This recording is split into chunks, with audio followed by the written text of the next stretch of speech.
Hi, this is Jundo. Welcome to Tree Leaf. And this is going to be maybe the most important talk yet. As a matter of fact, if you don't get what I'm about to say, as far as I'm concerned, you don't get Shikantaza. This is it. Listen up.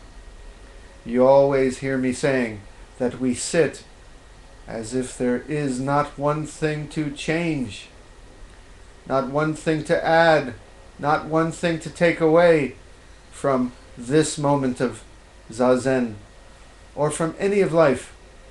It is all perfectly just what it is, nothing to change. But if you don't understand what that means, you don't understand. You see, when we truly, to the marrow, realize that there is not one thing to change, that's a great change. And when we know through and through that there is not one thing to add to make this moment more this moment, that realization is a tremendous addition to our life. But listen up. When I say there is not one thing to change, you better not think that there's nothing to change. That's a head turner, huh?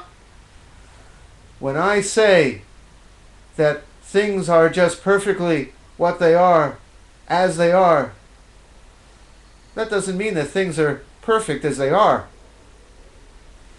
Let me give you a point. Let me give you an explanation of this with a simple example.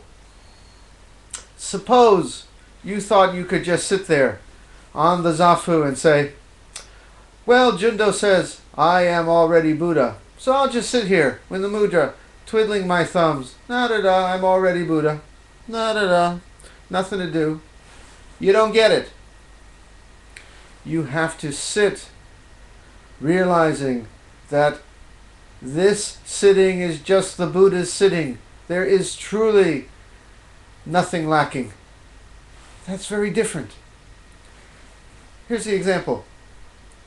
Suppose you sat down there. It's going to be a kind of exaggerated example.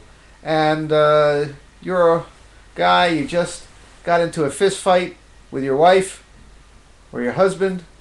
You're a drinker, you're a bank robber. You're a really angry, greedy person. Really mad inside.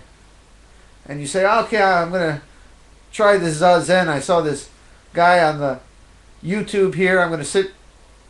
And he says, I'm just perfect. All things are perfect just the way I am. So that means it's okay to beat my wife. It's okay to drink.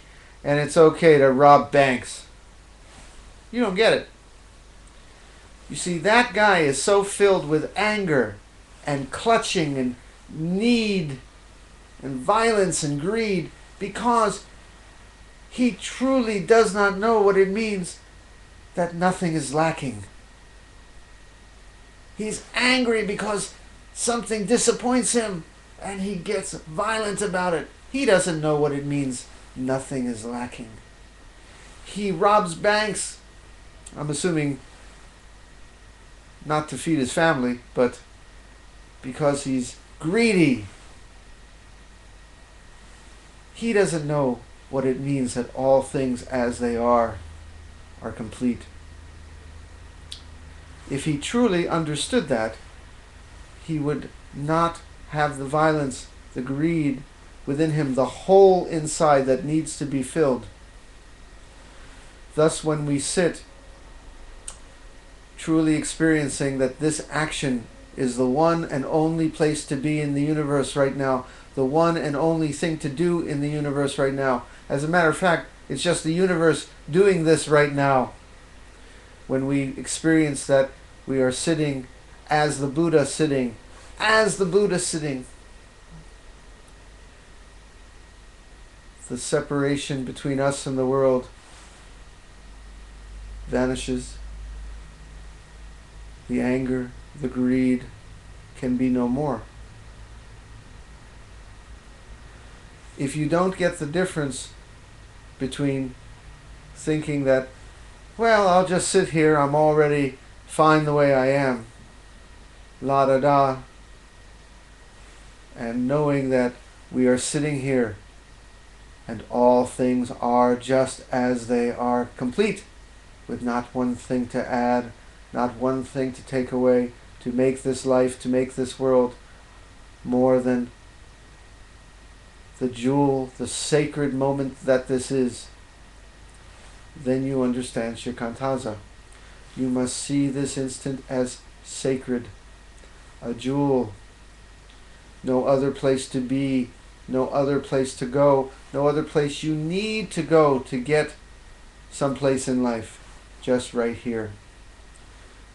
When you taste that, you truly understand Shikantaza.